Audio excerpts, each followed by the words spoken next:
sensiz öten yollarım döndü karanlığa.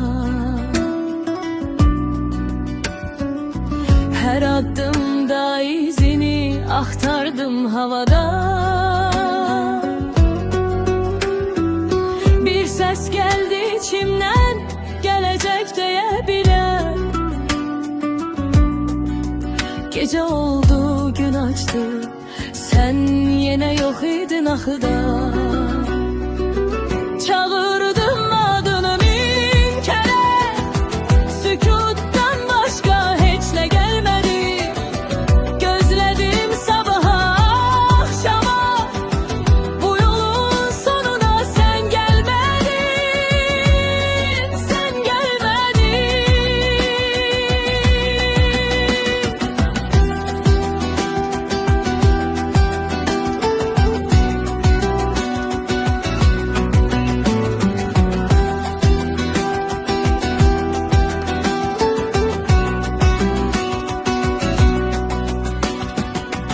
İkici ben bir külek içti sanki senden haber kimin. O an yüreğim yine ümitle doldu imin.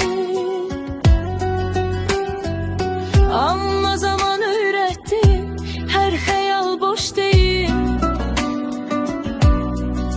Bazen en yakın bildiğin en uzak olur gizlini.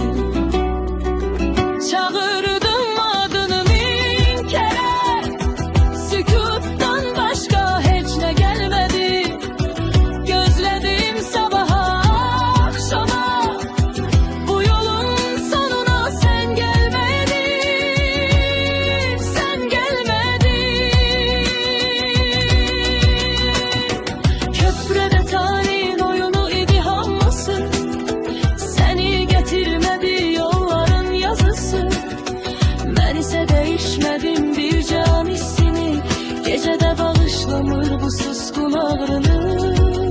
Ne kadar yol geçsem de hasretin dönür izime. Değişir dünya günlermen, ama sen gelmedin yine. Çağırdım